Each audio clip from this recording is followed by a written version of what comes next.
Hello అండి అందరికీ. Welcome back to my channel Pavani's world. ఈరోజు స్పెషల్ వచ్చేసి హెల్తీగా ఇంట్లోనే చాకోస్ ఎలా చేసుకోవాలో చూపిస్తున్నాను చూసేయండి.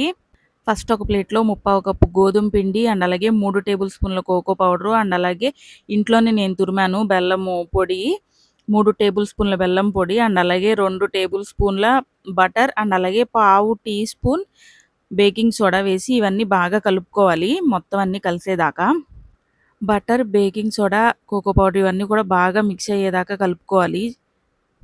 ప్రతిసారి బయటే కొనిపెడుతూ ఉంటారు కదా! ఒక్కసారి ఇలా ట్రై చేయండి. తప్పకుండా పిల్లలకి చాలా బాగా నచ్చుతాయి. ఇక్కడ చూపిస్తున్నాను కదా! ఇంత బాగా కలవాలి. కలిసిన తర్వాత ఇందులో నేను 3 టేబుల్ స్పూన్స్ మిల్క్ అయితే తీసుకున్నాను. కొద్ది కొద్దిగా మిల్క్ యాడ్ చేసుకుంటూ కలపాలి. ఒకసారి మిల్క్ అంతా యాడ్ చేసి కలపకూడదు.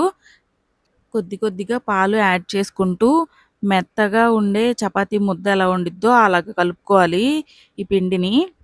బాగా మెత్తగా కలిపేయకూడదు. అలా అని గట్టిగాను కలపకూడదు. లైట్‌గా సాఫ్ట్‌గా ఉండాలనమాట. గట్టిగా కలిపినా లేదా మీరు బాగా పల్చగా కలిపినా బటర్ పేపర్‌కైతే అతుక్కుపోతాయి చాకోసు. సో, లైట్‌గా మీడియంగా సాఫ్ట్‌గా ఉండేలాగా ఇక్కడ నేను ప్రెస్ చేసి చూపిస్తున్నాను చూసారా? ఆ మాత్రం సాఫ్ట్‌గా ఉండేలాగా కలుపుకొని ఒక్క 5 మినిట్స్ రెస్ట్ ఇచ్చి, తర్వాత ఇలా చపాతీ చేసే దాని మీద వేసుకొని చపాతీ కర్రతో లైట్‌గా ప్రెస్ చేస్తూ రోల్ చేయండి.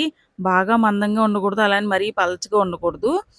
కొద్దిగా కొంచెం మందంగా ఉండాలి. మనకి చాకోస్ ఎలా ఉంటాయో తెలుసు కదా! లైట్‌గా చపాతీ కన్నా కొంచెం మందంగా ఉండేలాగా ఒత్తుకొని, ఇక మీకు నచ్చిన షేప్‌లో చాకోస్ చేసుకోవడమే. నేనిక్కడ క్యాప్‌తో హాఫ్ మూన్స్ లాగా చేస్తున్నాను.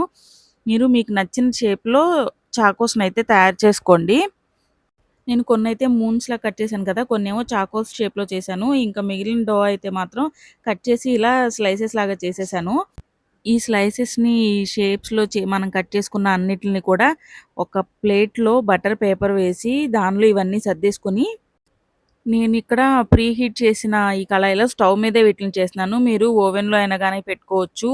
150 డిగ్రీ సెంటీగ్రేడ్ దగ్గర 15 మినిట్స్ పెట్టారంటే చాకోస్ రెడీ అయిపోతాయి. ఇక్కడ నేను 20 మినిట్స్ పెట్టాను స్టవ్ మీద. 20 మినిట్స్‌లో నాకైతే చాకోస్ రెడీ అయిపోయినియి. చూడండి ఎంత బాగా వచ్చినియో. చూపిస్తాను చూడండి. ఇలా ఒక్కసారి చేసి పెట్టుకున్నారంటే 15-20 డేస్ వరకు ఇవైతే నిలవుంటాయి. మంచి క్రంచీగా చాలా బావుంటాయండి. ఒక్కసారి మీరు కూడా తప్పకుండా ట్రై చేయండి. చూసారు కదా చాకోసు నేనిక్కడ విరుపుతున్నాను చూడండి. మంచి క్రంచీగా చాలా బాగా వచ్చినియి.